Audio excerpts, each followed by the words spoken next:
आज भी ऐसे लोग हमारे बीच मौजूद हैं जिनकी दिली तमन्ना हुआ करती है कि काश के हम जिस मुआशरे में अपनी जिंदगी की सांस ले रहे हैं मुआशरा अच्छा बन जाए, मुआशरे में रहने वाले बुजुर्गों की आदत अच्छी हो जाए, उनकी जिंदगी में दो चार चांद लग जाए, नौजवानों की जो हालत अबतर हो चुकी है या बद से बदतर हो चुकी है उनकी हालत अच्छी हो जाए, माँ और बहनों की जो हालत और सोच में उनकी सोच और उनकी हालत में तब्दीली आ जाए, बच्चों के जो माहौल है उन बच्चों के माहौल में कुछ बदलाव आ जाए।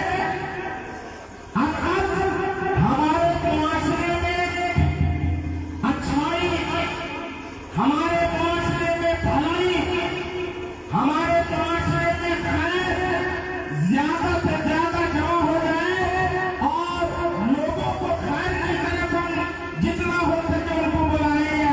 अच्छे आने दिन की ख्वाहिश हुआ करती है। मेरे भाइयों, मेरे बुजुर्गों, ये शादी का मौका है और इसी मौके से जनाब एजाज साहब ने ये प्रोग्राम रखा है। बहुत इसरार किया उन्होंने, वरना मौसम को देखते हुए और मैं अपनी ड्यूटी को देखते हुए मैं आना नहीं चाह रहा था, लेकिन उनकी दिली मोहब्बत और उनकी ख्वाहिश, उनके इसरार को देखते हुए मैं आपके बीच में पहुंचा हूँ किसी भी तरह से, और मैं चाह रहा हूँ कि 15-20 मिनट में मेरी बात आप तक पहुंच जाए। मेरी बात क्या, जनाब मोहम्मद रसूलुल्लाह सल्लल्लाहु अलैहि वसल्लम की बात पहुंच जाए। मुआशरे में मामलात या मुआशरे में हमारा काम आज इतना मुश्किल हो गया है तो अंदाजा लगाइए। उस जमाने में भी शादी होती थी कि नहीं होती थी? नबी के जमाने में शादी हुआ करती थी, सहाबा किराम के जमाने में शादी हुआ करती थी, वो लोग भी शादी किया करते थे। हत्ता कि नबी पाक सल्लल्लाहु अलैहि वसल्लम ने फरमाया कि अगर कोई शख्स ये सोचता है कि मैं अपनी जिंदगी में कभी शादी नहीं करूंगा, वो मेरे दीन से हटकर वो जिंदगी गुजार रहा है। शादी कैसे हुआ करती थी, कैसे होती थी?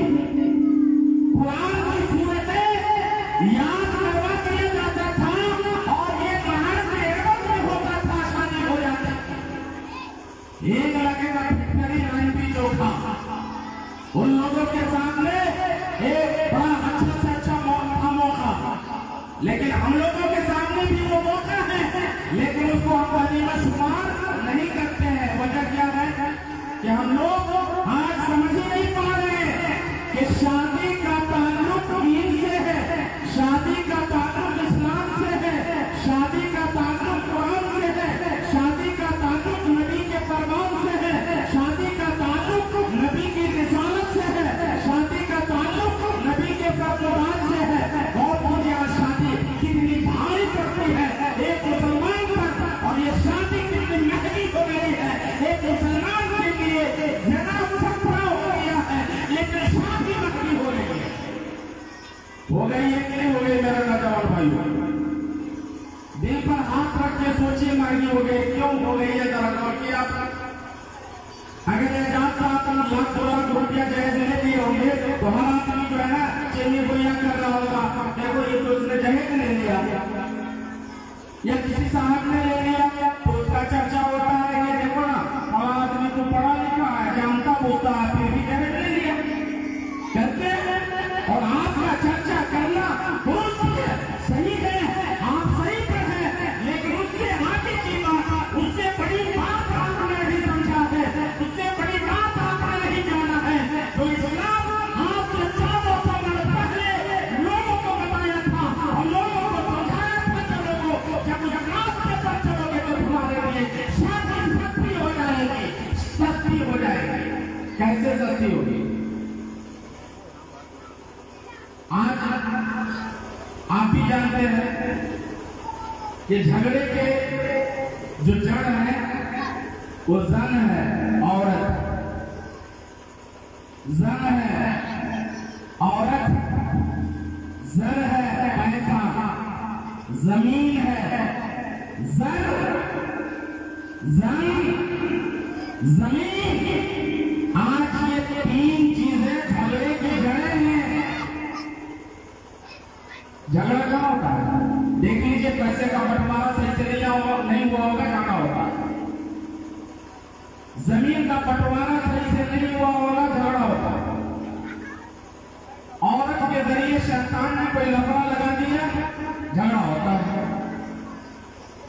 हमने समझाया नहीं इस्लाम को, हमने जाना ही नहीं कुरान क्या चीज है, हमने जानने की कोशिश नहीं की कि इस्लाम, कुरान, जमीन और जायदाद में अगर बेटों को हिस्सा दिया जाना ये सही करार दिया है, बेटों को भी उस जमीन और जायदाद में हिस्सा दिया जाना सही करार दिया है। बात यहीं पर आकर के झगड़े की शुरुआत हो जाती है। होती है कि नहीं होती है? बेटा के लिए ये सारी चीजें हैं, ये जमीन बेटा के लिए, ये घराने बेटा के लिए, ये मकान बेटा के लिए, ये जायदाद बेटा के लिए, बैंक बैलेंस बेटा के लिए। लोगों, ये बेटियां भी तुम्हारे कोख से जन्म ली है, तुमने अपने बेटों को क्या दिया है?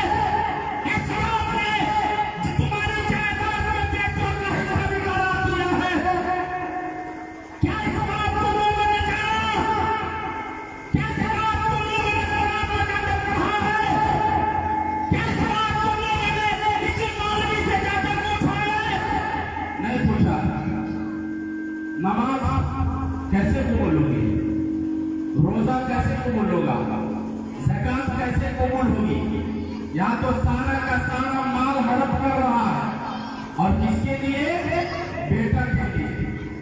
जो एक बेटा मरने के बाद एक इंच जमीन तुम्हारे घर में रखने के लिए तैयार नहीं, तुम्हारे इस समाज के लिए मरने के बाद 1000 रुपया देने के लिए तैयार नहीं। और जो बेटे के लिए बीमार बेच रहे हो, उस बेटे के लिए उन बेटियों को जमीन जायदाद से महरूम कर रहे हो। ये कहा कि इंसान की बात पर जरा सोचिए, दिल पर हाथ रख के सोचो, क्या उन बेटियों ने कह दिया है कि हम जमीन जायदाद में हिस्सा नहीं लेंगे? क्या उन बेटियों की तरफ से तुमने मना लिया है? या तुम्हारी जायदाद तो हमने हड़प कर लिया है, क्या इससे खुश हो? बेटियों के सामने हमने इस बात को रखा कि नहीं रखा? नहीं रखा। और वही लोग पहली सब में जाकर नमाज पढ़ेंगे, वही लोग जुमा के दिन इमाम के सामने बैठेंगे, वही लोग रोजा रखेंगे, वही लोग ज़कात देने की कोशिश करेंगे। लोगों, तुमने हराम माल खाया है, तुमने हराम माल जमा करके अपने बेटों के खाते में तुमने रखा है। तुम्हारी ना नमाज कबूल होगी, न रोजा कबूल होगा, न तुम्हारा और भी कोई इबादत कबूल होगी, इसलिए कि तुमने बेटियों का हक मारा। सुन लीजिए, बहुत बड़ा वाक़या वाक़या आपको समझाने के लिए मैं बता रहा हूँ, और ये वाक़या बहुत पुराना है, गरचे कई साल हो गए। इस वाक़ये को दुनिया के सामने रूनुमा होते हुए लोगों ने देखा है, इस चीज को लोगों ने समझा है कि वाकई बेटियों का हिस्सा भी इसमें है। कैसे है और कैसे लोगों ने समझा? जरा सुनिए गौर से। कुरान तो खुल्ला कह दिया, क्या कह दिया जरा सुन लीजिए उस आयत में। वलिद तक मिस्लु हसील उनसिया। मेरे नौजवान भाइयों जरा सुनो गौर से, जरा सुन लो, तुम्हारे लिए, सबके लिए। मुआशरे में आज इसको समझने की जरूरत है, जानने की जरूरत है। मैं इसलिए नहीं बता रहा हूँ कि चलो मेरे पास बेटी नहीं है तो मैं इसलिए मौलाना साहब सोच रहा हूँ कि चलो इसलिए मसला बता रहा है, ऐसा नहीं। बहुत सारे हम जैसे बहुत सारे लोग हैं जिनके पास बेटी नहीं, बेटियां बेटा ही बेटा है। ये अल्लाह की कुदरत है, किसी को बेटा दे देता है, किसी को बेटी दे देता है, किसी को दोनों दे देता है, किसी को दोनों से महरूम कर देता है। ये अल्लाह की कुदरत है, अल्लाह की शान है, अल्लाह आजमाता है। अल्लाह बेटा बेटी भी आजमाता है, और अल्लाह बेटा जो है बेची दे के भी आजमाता है और दोनों दे के भी आजमाता है और दोनों ठीक दोनों से महरूम करके भी आजमाता है। तो अल्लाह की शान है, अल्लाह की कुदरत है। माना मैं बताने जा रहा था उस आयत को आपके सामने पढ़ रहा हूँ, जरा गौर से सुनिए। वली ज़कर मिस्लो हासिल उनसीए, कहा कि बेटा को अगर डबल हिस्सा मिल रहा है, एक बाप मरने के बाद, बाप के मरने के बाद, या फिर बाप अपनी जिंदगी में कह दे रहा है कि देखो पापा को ये जो हिस्सा दे देना, इस तरह से शरीयत की रोशनी में, इस्लाम की रोशनी में, इस्लाम के कानून के मुताबिक, तो कुरान ने कहा साफ तौर पे कहा, और सुनिए उस आयत को नोट कर लीजिए, वली अदा करे मिस्लो हासिल उनसीए। इसका मतलब ये हुआ, इस आयत के टुकड़े का मतलब ये हुआ कि अगर बेटा को डबल मिलेगा तो बेटी को सिंगल जरूर मिलेगा, लेकिन मिलेगा। यह और बात है कि इस्लाम ने बेटा को थोड़ा सा लिहाज ख्याल करते हुए उसको डबल हिस्सा करार दिया है, डबल हिस्सा दिया है, और बेटी को उसे आठ हिस्सा दिया है, सिंगल हिस्सा दिया है। लेकिन इस्लाम ने बेटी को महरूम को जायदाद नहीं किया है, और ना इस्लाम ने किसी भी हालत में बाप को बेटी को मिलने वाली जायदाद से महरूम करने का हुक्म दिया है, कभी नहीं दिया है। तो कहने का मतलब यह है कि अमेरिका में इसी तरह का एक मामला हो गया था। गौर से सुनिएगा जरा, एक हॉस्पिटल में एक औरत ने एक बेटा को जन्म दिया, और उसी हॉस्पिटल में एक औरत ने बेटी को जन्म दिया। एक औरत से क्या पैदा हुआ? बेटा पैदा हुआ, और दूसरी औरत से क्या पैदा हुई? बेटी पैदा हुई। जरा गौर से सुनिएगा, डॉक्टर की टीम बच्चे की कलाई पर और बच्चे का नाम, माँ का नाम लिख करके कलाई पर लगा देते हैं निशान के लिए, क्योंकि हजारों की तादाद में वहां पर औरतें रहती हैं जो विलादत के अपने वतन से बच्चे पैदा करने के लिए आती है, या उनको लाया जाता है। हॉस्पिटल में हजारों औरतें हुआ करती है, बच्चे को जन्म देती है। इसीलिए डॉक्टर फौरन ही बच्चे का नाम लिख करके और औरत माँ का नाम लिख करके बच्चे की कलाई पर जो है निशान लगा देते हैं, ताकि ये समझ में आ जाए कि बच्चा किसका है और ये बच्ची किसकी है। बहरहाल डॉक्टर की जो टीम थी, बच्चे की कलाई पर बच्चे का नाम या माँ का नाम लिखना भूल गई। टीम क्या हो गई? भूल गई। उसमें एक मुस्लिम डॉक्टर, क्या मुस्लिम डॉक्टर, तो मुस्लिम डॉक्टर जो थे वो अपने दोस्तों को हमेशा बराबर जब भी मौका मिलता था तो दीन की बात समझा दिया करते थे, बता दिया करते थे। जैसे जैसे उनको मौका मिलता तो दीन की बात उनके सामने रख दिया करते थे, ये उनकी आदत। उस दिन क्या हुआ, उन गैर मुस्लिम डॉक्टरों ने उस मुस्लिम डॉक्टर के सामने चैलेंज बनकर खड़ा हो, चैलेंज बनकर खड़े हो और कहने लगे उस मुस्लिम डॉक्टर से कि जनाब आप लोग बड़े समझाते रहे हम लोगों को और बताते रहे दिन की बात कि जब भी कोई झगड़ा हो जाए, कोई मामला फंस जाए और किसी तरह की कोई बात सामने आ जाए, उलझन पैदा हो जाए, चाहे कौन सा भी उलझन पैदा हो जाए, घरेलू उलझन पैदा हो जाए, माशरती उलझन पैदा हो जाए, सामाजिक उलझन पैदा हो जाए, सियासी उलझन पैदा हो जाए, जहाँ सा भी उलझन पैदा हो जाए, जिसके तरह का भी झगड़ा सामने आ जाए, तमाम तनाज़ात का, तमाम झगड़ों का हल इस्लाम में है।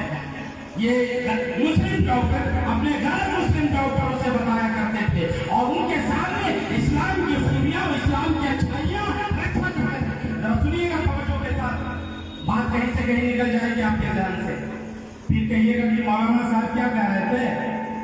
जाके कहिएगा कि मौलाना साहब तो तकरीर में कह रहे थे कि प्याज खाना हराम है, और आप अपने घर में जाके कहिएगा देखो आज मौलाना साहब ने कह दिया कि प्याज खाना हराम। इसलिए बात को जरा अच्छे से समझने की कोशिश कर रहा था। तो मैं बता ही रहा था कि मुस्लिम डॉक्टर के लिए एक चैलेंज बन गया, वो मामला क्या बन गया? चैलेंज बन गया। ठीक है, वक्त इंशाअल्लाह बहुत करीब है और हम लोग करीब करीब पहुंच ही रहे हैं। मुस्लिम डॉक्टर ने कहा दोस्तों से, कह रहे यार वाकई ये तो चैलेंज है मेरे सामने, लेकिन एक बात है, मैं आप लोगों से एक सप्ताह की, एक हफ्ते की मोहलत चाहता हूं। एक हफ्ते की मोहलत भी नहीं, कहा कि एक हफ्ते के बाद भी आप बताइएगा, क्योंकि यहाँ पर एक मामला खराब ऐसा हो गया कि एक तरफ एक औरत से लड़का पैदा हुआ और एक औरत से लड़की पैदा हुई।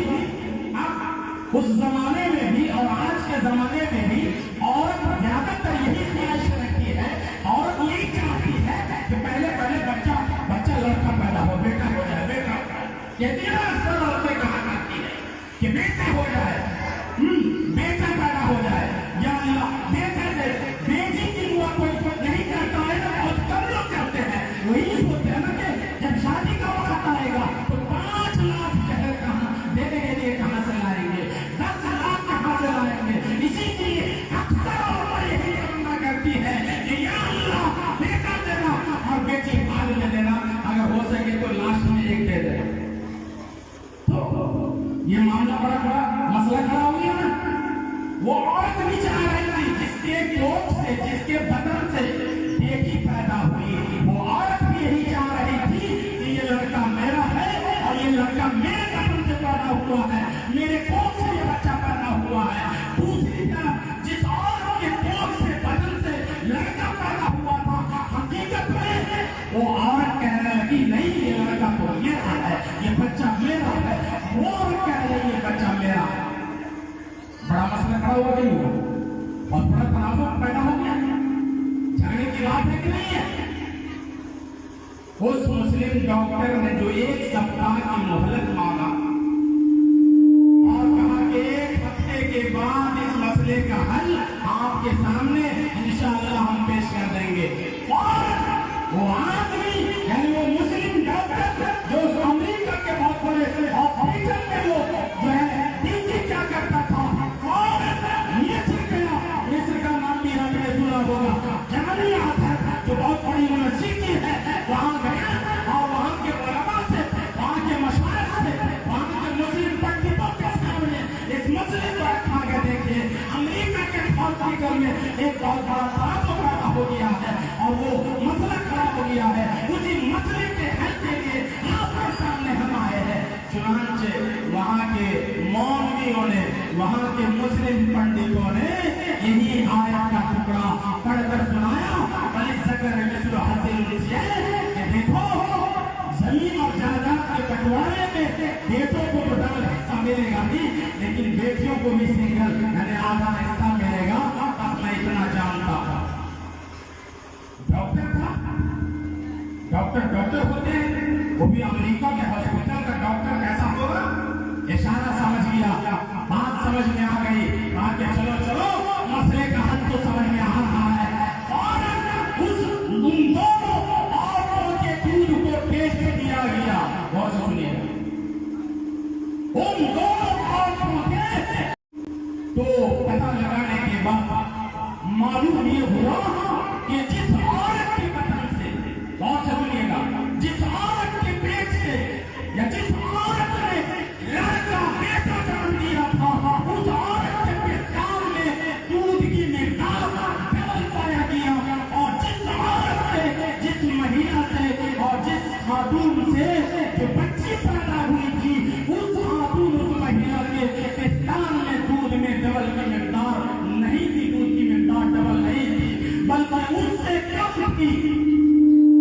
दोनों ने मिलकर बेटा को, बच्चा को उस औरत के हवाले कर दिया गया जिस औरत के अंदर दूध डबल पाया गया, और बच्चे को उस औरत के हवाले कर दिया गया जिस औरत में दूध की मिकदार कम थी। कहा कि देखो ये इस्लाम क्या तालीम देता है, ये इस्लाम क्या सिखाता है, ये कुरान की क्या तालीम है। लोगों आज इस बात को समझने की जरूरत है